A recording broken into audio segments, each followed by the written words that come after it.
नमस्कार। आसंता जून 4 तारिख में चलित निर्वाचन मतगणना होगा जाउछि।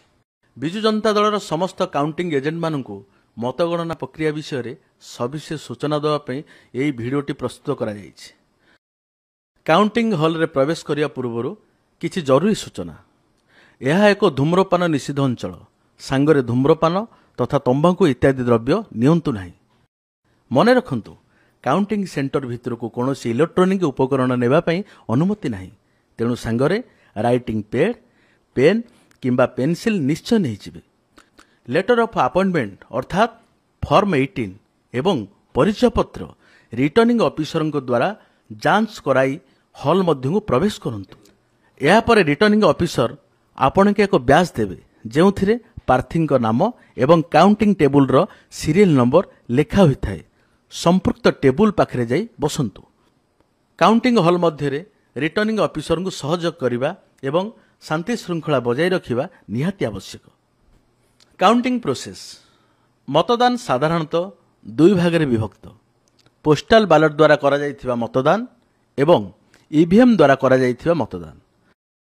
प्रथमे पोस्टाल बैलेट द्वारा करा जायथिबा भोट रो गणना करा जिवो। यह दुई प्रकार नॉर्मल बैलेट पेपर एवं इलेक्ट्रोनिकली ट्रांसमिटेड पोस्टाल बैलेट बा ईटीबीपी। एगुड़िक रिटर्निंग ऑफिसर टेबुल रे गणा जिवो। एही बैलेट गुड़िक सील को चेक करिवार अधिकार काउंटिंग एजेंट मानकर रहिछि। केउ गुड़िक सिद्ध भोट ताहा निर्णय करिवार अधिकार रिटर्निंग ऑफिसर। ईटीबीपी गुड़िक क्यूआर कोड स्कानर सहायता रे गणा जाए।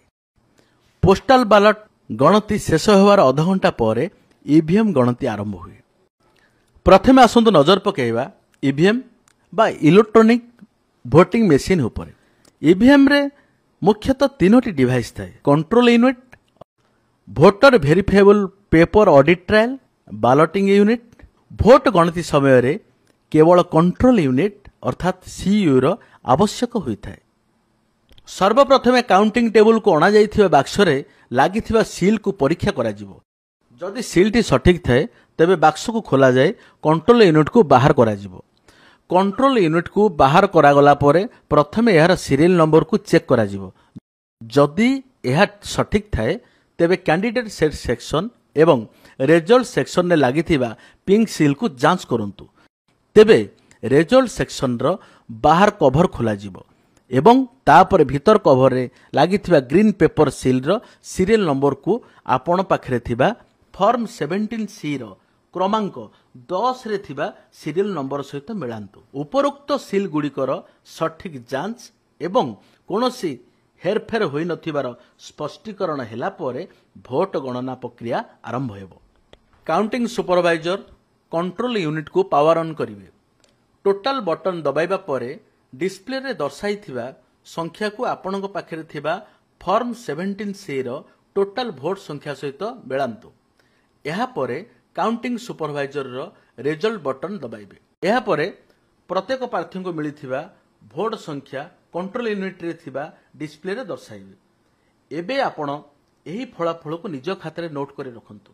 जदि आवश्यक पड़े पुनर्बार रिजल्ट देखिया पई काउंटिंग सुपरवाइजर को अनुरोध करि परिबे। यहा परे कंट्रोल यूनिट को